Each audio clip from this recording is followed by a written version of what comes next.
Fabric bowls are a great way of using up your scraps. They make a bowl that's really sturdy and is useful for keeping your makeup brushes or cotton wools, your bobbins, and make great presents for people as well. And they're actually a lot sturdier than you would imagine. So what you're going to need is, depending on the size of your bowl, quite a long length of cording. Don't have it too thick. And lots of scrap fabric. Now this is just some leftover jelly roll that I'm using, but it doesn't matter the length.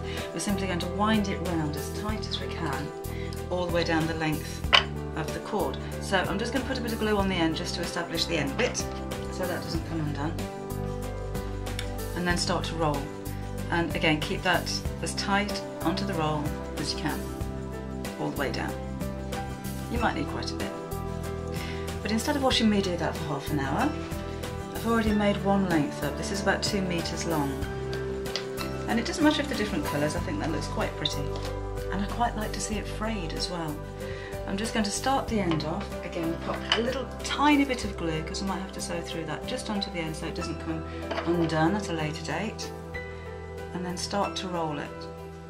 Really tight, as tight as you can. And I'm just going to go round just a few times, just to get that going before I start to sew. So I'll bring in my machine. You'll need a wide zigzag, and I'm going to use a contrast of colour. That's nice and neat. Lift up the presser foot, and then I'm going to line up the covered cord and the cord that I'm wrapping it around through the centre of my presser foot. And I'm going to take it quite slowly, because I need to turn this as it's sewing. Watch your fingers. You can always go back over again if you miss any bits, and it does get easier the further around your bowl you go. So this is the flat part of the bowl, this is the base.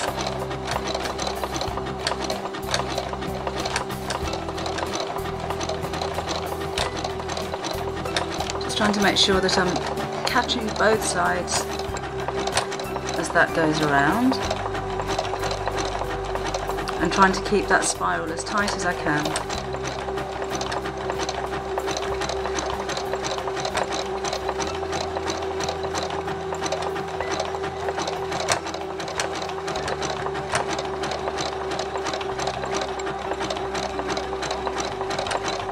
I'm going to go a little bit faster. It does get easier as it gets bigger. So that's making up my base. Now as I get to the sides of the bowl and I want to lift that up a little bit, that's exactly what I'm going to do. I'm just going to lift it up a little bit. Still guiding the 2 pieces of cord through the centre of the presser foot, so I'm in line, that same zigzag stitch, and I'm just lifting up the base so the sides are coming up.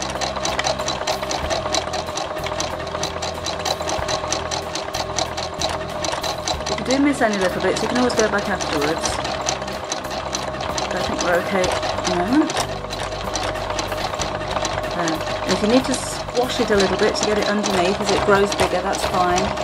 Just keep threading it through, turning it over. You can see the shape of the bowl coming now.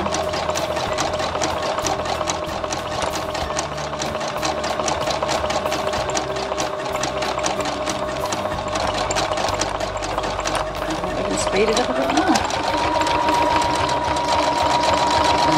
Just keep it in line. Keep the cord going through underneath the zigzag. I'm not pushing the fabric through, I'm trying to push it together. If you try and push or pull the fabric into the machine, you can break your needle, and I don't want that to happen. So I'm just trying to hold that together. I'm going to bring it out a little bit again. You can make some fabulous shapes of bowls and vases with this when you get a little bit more confident. But I'm just going to make a bowl, so just pulling that around. Trying to keep that nice and tight together so there aren't any gaps. Squash that over a little bit so I get the shape. And there you can see it grow.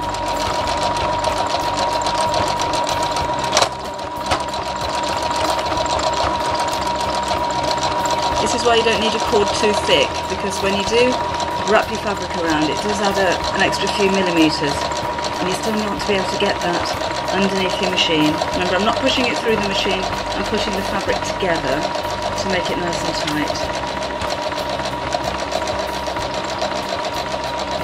You can start to see the bowl developing. It might be quite nice to make coasters to match as well from this. And you can use all kinds of fabric. It could be strips of denim. You'll need a denim needle for that one though, that's going to be pretty tough going. You can have all of the same colour.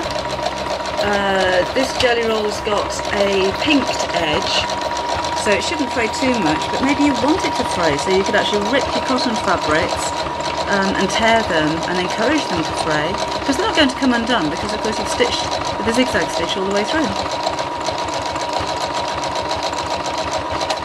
I think we can speed up a little more now. That gets easier as it gets bigger. It's just the central bit that's a little bit fiddly.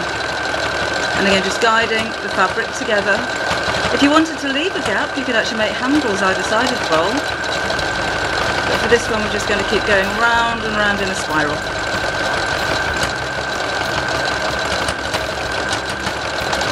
Feeding it through, keep it close together until we get to the end. And again, there's around about 2 metres, maybe 2.5 metres of cording, which isn't very expensive. You could use longer pieces of fabric and keep it all the same, or you could use tiny little patches. You may want to put a little bit of glue on the joins if you're using smaller patches, just to keep it all in place.